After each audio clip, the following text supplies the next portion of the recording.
नमस्कार मित्रों, eleven classes के यूट्यूब प्लेटफॉर्म पे आपका बहुत बहुत स्वागत है। मेरा नाम विवेक है।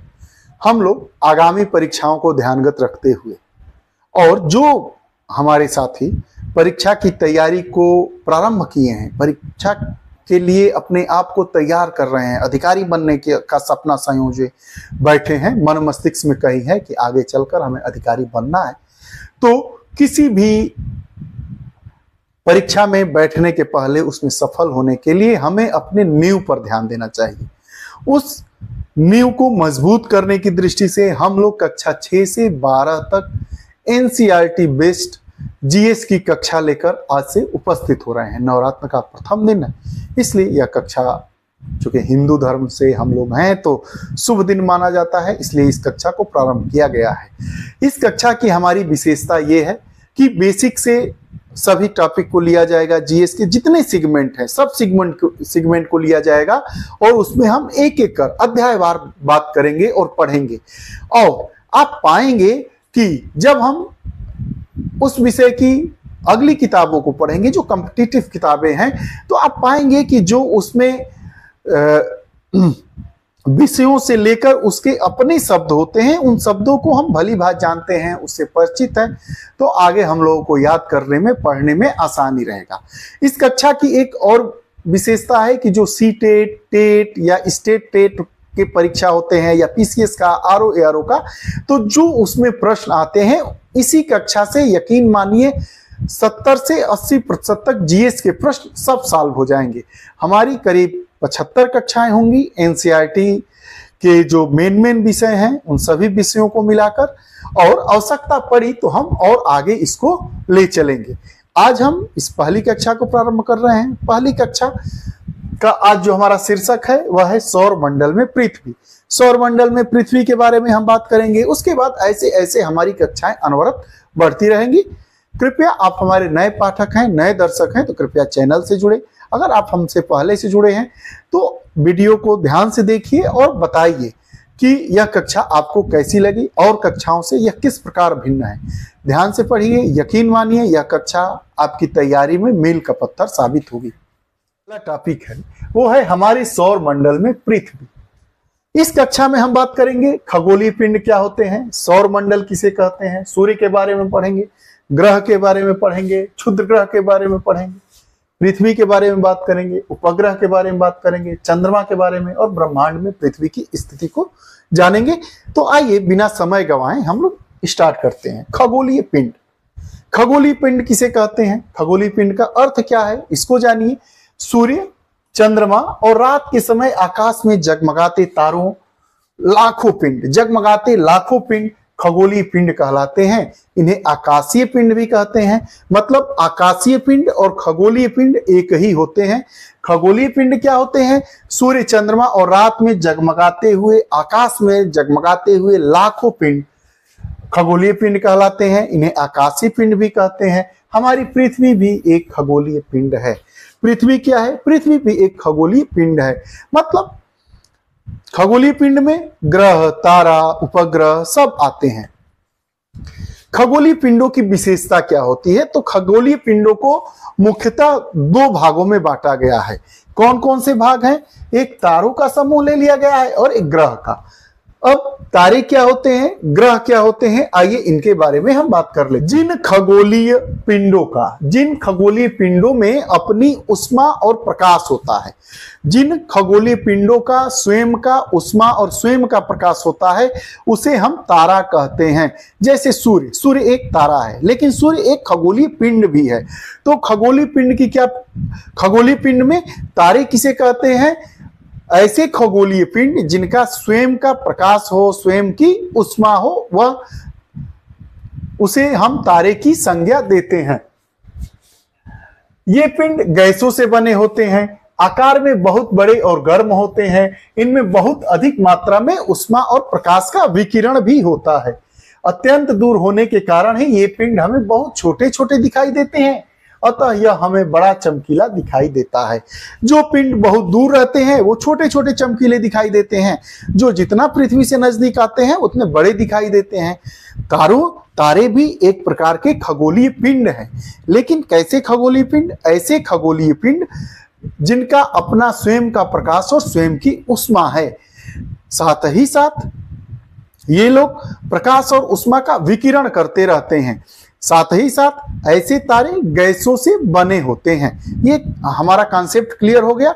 खगोलीय पिंड को दो वर्गों में बांटा गया है, तारे और ग्रह। तो तारे के बारे में जाना। ग्रह ठीक इसके विपरीत मतलब जिन खगोलीय पिंडों में अपनी ऊष्मा और प्रकाश नहीं होता है वे ग्रह कहलाते हैं। यह केवल सूर्य जैसे तारों से प्रकाश को परावर्तित करते हैं। ग्रह के लिए अंग्रेजी में प्लैनेट शब्द का प्रयोग होता है, जिसका अर्थ होता है घूमने वाला। ग्रह जिसको अंग्रेजी में प्लैनेट कहते हैं, प्लैनेट का शाब्दिक अर्थ ही होता है घूमने वाला। तो ग्रह किसे कहते हैं? ऐसे खगोलीय पिंड जिनका स्वयं का प्रकाश और ऊष्मा नहीं होता है उसे ग्रह कहते हैं। प्लैनेट मतलब घूमने वाला। हमारी पृथ्वी भी एक ग्रह है जो सूर्य से प्रकाश और ऊष्मा लेती है। ग्रहों की कुल संख्या पहले 9 में ला दिया जाता है और वर्तमान में हमारे सौर मंडल में 8 ग्रह है, जिसमें पृथ्वी भी है। वही है, नोट प्लूटो को हटने के बाद वर्तमान में ग्रहों की कुल संख्या 8 है। के बारे में बात कर लेते हैं। सूर्य और 8 ग्रहों को मिलाकर सौर मंडल या हमारा परिवार बना है, सौर परिवार। सूर्य है और कितने ग्रह हैं? 8। 1 2 3 4 5 6 7 8 8 ग्रह। 9 ग्रहों के अतिरिक्त अन्य सदस्य जैसे ग्रहों की परिक्रमा करने वाले पिंड, जिन्हें उपग्रह कहा जाता है, को भी सौर मंडल में शामिल किया जाता है। ऐसा नहीं है कि केवल ग्रहों को ही शामिल कर लिया गया, सूर्य को शामिल कर लिया गया तो ये 9 मिलकर सौर मंडल की संपूर्णता को प्राप्त कर लिए, ऐसा नहीं है। जो उपग्रह है उसको भी सौर मंडल में लिया जाता है। जैसे पृथ्वी का एकमात्र उपग्रह चंद्रमा है, उसको भी सौर मंडल में शामिल किया जाता है। वही बात यह बता रहा है। कर लेते हैं सूर्य की। सूर्य की स्थिति क्या है? सूर्य सौर परिवार के केंद्र में स्थित है, परिवार का सबसे बड़ा सदस्य है। विशेषता क्या है? सूर्य अत्यंत गर्म गैसों से बना है। पूरे सौर परिवार के लिए ऊर्जा, ऊष्मा और प्रकाश का स्रोत है। जितने सौर परिवार के सदस्य हैं वह कहां से ऊष्मा और प्रकाश प्राप्त करते हैं? सूर्य से। इस ऊर्जा के बिना बिल्कुल पृथ्वी ठंडी है और निर्जीव हो जाएगी। अगर सूर्य अपनी ऊष्मा और प्रकाश को पृथ्वी पर न दे तो पृथ्वी मानव अधिवास के लिए नहीं रहेगी, यह बिल्कुल ठंडी और बंजर हो जाएगी। सूर्य पृथ्वी से 10 लाख गुना बड़ा है और 15 करोड़ किलोमीटर दूर है। सूर्य पृथ्वी से कितना बड़ा है? 10 लाख गुना बड़ा। मतलब पृथ्वी 1 है तो सूर्य क्या है? 10 लाख 1 है। प्रकाश की गति लगभग 3 लाख किलोमीटर प्रति सेकेंड है। अर्थात इतनी तीव्र गति से चलते हुए भी सूर्य का प्रकाश 8 मिनट में पृथ्वी पर पहुंचता है। 8 मिनट मतलब 500 सेकेंड। कहता है कि पृथ्वी से सूर्य इतना दूर है कि 3 लाख प्रति सेकेंड की रफ्तार से सूर्य चलता है, सूर्य का प्रकाश चलता है, फिर भी पृथ्वी पर आने में 8 मिनट का समय लगता है। होंगे कि सूर्य के बारे में 2-3 पॉइंट बताकर सूर्य की स्थिति को क्लोज कर दिया गया, ऐसा नहीं है। पहले हम अपने मस्तिष्क में सूर्य के बारे में कुछ महत्वपूर्ण आयामों को स्थापित करेंगे। आगे आने वाली कक्षाओं में सबका डिटेल होता चला जाएगा। अभी हम जीएस का ककहरा स्टार्ट किए हैं। ग्रह कुल संख्या 8 है। स्थिति सूर्य से दूरी के अनुसार हम लगा देंगे। ये सूर्य है तो सूर्य के बाद क्या है? बुध है। बुध के बाद क्या है? शुक्र है। शुक्र के बाद क्या है? पृथ्वी है। पृथ्वी के बाद मंगल है। मंगल के बाद क्या है? बृहस्पति है। बृहस्पति के बाद शनि है। शनि के बाद यूरेनस है। उसके बाद नेपच्यून है। यूरेनस मतलब अरुण और ये है वरुण। प्रश्न यह पूछता है कि क्षुद्र ग्रह किन ग्रहों के मध्य पाए जाते हैं?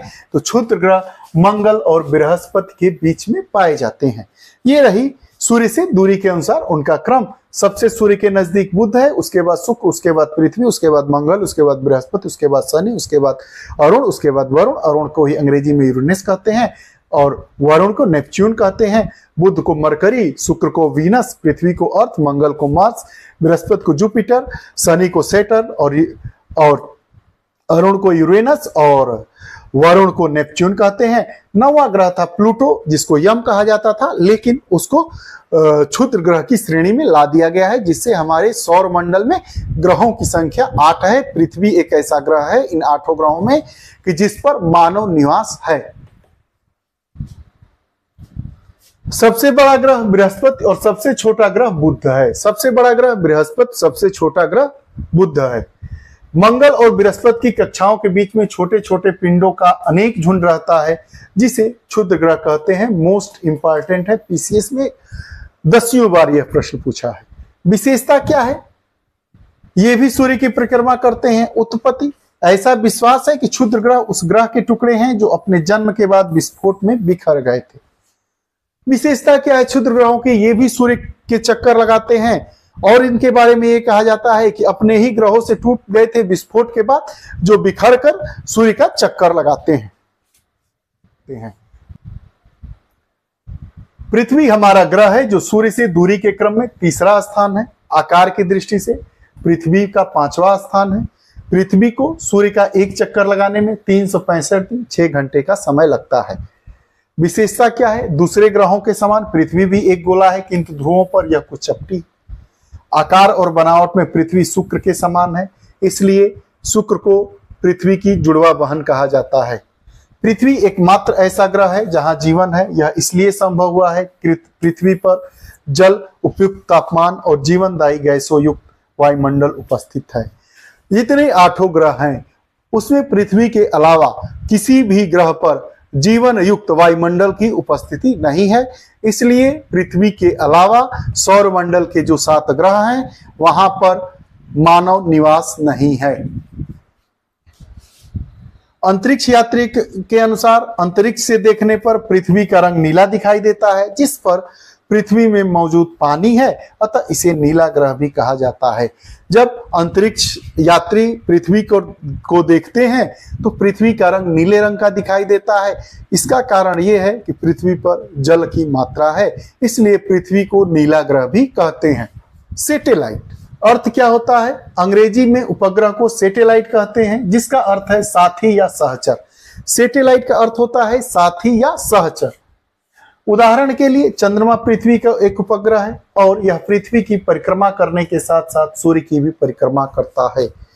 जो चंद्रमा उपग्रह है वो पृथ्वी की परिक्रमा करने के साथ सूर्य की भी परिक्रमा करता है। प्रश्न अगर पूछ देगा स्टेटमेंट में कि चंद्रमा के बारे में निम्न कथनों में से कौन सा सही है? यह पृथ्वी की परिक्रमा करता है या सूर्य की परिक्रमा करता है, तो हमारा दोनों ऑप्शन सही है। उपग्रह की विशेषता क्या है? सौर परिवार में 49 उपग्रहों की खोज हो चुकी है। बुध और शुक्र को छोड़कर शेष सभी ग्रहों के 1 या उससे अधिक उपग्रह हैं। केवल बुध और शुक्र के अपने उपग्रह नहीं है, उसके अलावा जो 6 ग्रह हैं उनके 1 या 1 से ज्यादा उपग्रह हैं। ग्रहों की भांति उपग्रहों में भी अपना प्रकाश नहीं होता, वे भी सूर्य से प्राप्त प्रकाश को ही परावर्तित करते रहते हैं। इसकी स्थिति के बारे में जान लेते हैं। चंद्रमा का व्यास पृथ्वी के व्यास का लगभग 1/4 है। पृथ्वी का व्यास मान लीजिए कि 4 है तो चंद्रमा का व्यास 1 है। पृथ्वी से चंद्रमा की दूरी 3,85,005 किलोमीटर है, अर्थात पृथ्वी के बहुत पास होने के कारण यह इतना बड़ा दिखाई देता है। चंद्रमा द्वारा जो परावर्तित प्रकाश हम तक 1.25 सेकेंड में पहुंचता है। विशेषता क्या है चंद्रमा की? हमारी पृथ्वी का केवल एक ही उपग्रह है जिसका नाम चंद्रमा है। चंद्रमा पृथ्वी की एक परिक्रमा 27 दिन 8 घंटे में पूरा करता है। इतने ही समय में यह अपने अक्ष पर भी एक घूर्णन करता है। जितने देर में यह पृथ्वी का एक चक्कर लगाता है, इतना ही ये अपने भी अक्ष पर इतने ही समय में एक घूर्णन करता है। 2 चीजें होती है, परिक्रमण और परिभ्रमण, उसी की ये बात कर रहा है। यही कारण है कि हमें चंद्रमा का सदैव एक ही भाग दिखाई देता है और दूसरा हमसे छिपा रहता है। पृथ्वी की बात कर लेंगे। स्थिति क्या है? यह पृथ्वी जो हमें इतनी बड़ी दिखाई पड़ती है वह इस विशाल ब्रह्मांड में एक छोटे कण जैसी है। पृथ्वी सौर मंडल का एक सदस्य मात्र है। हमारे सौर मंडल जैसे लाखों तारों मंडल को मंदाकिनी कहते हैं और हमारी मंदाकिनी का नाम आकाश गंगा है। हमारी मंदाकिनी का नाम क्या है? आकाश गंगा, मिल्की वे जिसे कहते हैं। विशेषता क्या है? संपूर्ण ब्रह्मांड में शायद लाखों मंदाकिनियां हैं, इसलिए ब्रह्मांड की विशालता की कल्पना करना बहुत कठिन है। ब्रह्मांड में परस्पर इतनी अधिक दूरियां हैं कि उन्हें प्रकाश वर्ष यानी एक वर्ष में प्रकाश द्वारा तय की गई दूरी में मापा जाता है। प्रकाश वर्ष क्या, एक वर्ष में प्रकाश द्वारा तय की गई कुल दूरी को हम प्रकाश वर्ष कहते हैं। प्रकाश वर्ष दूरी का मात्रक है। अध्याय से जो महत्वपूर्ण तथ्य निकल कर आए हैं उसको भी हम रिवीजन कर लेते हैं। सौर परिवार के सभी 8 ग्रह सूर्य का परिक्रमा दीर्घवृत्ताकार पथों में करते हैं, इन्हें कक्षा कहते हैं। परिक्रमण करते समय सभी ग्रह की दिशा घड़ी की सुई के विपरीत दिशा रहती है और यह भी ग्रह अपने घूर्णन करते रहते हैं। शुक्र और यूरेनस ऐसे ग्रह हैं जिनकी परिक्रमण और घूर्णन की दिशा अलग अलग होती है, जबकि शेष ग्रहों की परिक्रमण और घूर्णन की दिशा एक ही रहती है। शुक्र और यूरेनस ऐसे हैं कि जिनका अपना घूर्णन और परिक्रमण दोनों की दिशा अलग अलग होती है। बाकी सबका घूर्णन भी उसी दिशा में करेंगे और परिक्रमण भी उसी दिशा में करेंगे। सूर्य से ग्रहों की दूरी जितनी अधिक होगी परिक्रमण में उतना ही अधिक समय लगेगा। जैसे बुध सबसे निकट है, उसे एक चक्कर लगाने में 88 दिन लगते हैं। इसके विपरीत सभी दूर होने के कारण नेपच्यून को 165 वर्ष लग जाते हैं। जहां बुध सूर्य के नजदीक है तो एक चक्कर लगाने में 88 दिन का समय लगता है, वही जो नेपच्यून है उसको 165 वर्ष लग जाते हैं सूर्य का एक चक्कर लगाने में। पृथ्वी सूर्य का एक चक्कर कितने दिनों में लगाती है, कमेंट बॉक्स में आप बताइएगा। जो ग्रह सूर्य से जितना निकट है उसका तापमान उतना अधिक होता है, गर्म होता है, और जो ग्रह जितना दूर है उसका तापमान उतना कम होता है, अर्थात ठंडा होता है। ये रही आज की हमारी कक्षा। आपको हमारी कक्षाएं कैसी लगती है कमेंट बॉक्स में अपने विचार जरूर दीजिएगा। पुनः नई कक्षा के साथ उपस्थित होंगे, तब तक के लिए बहुत बहुत धन्यवाद। नमस्कार।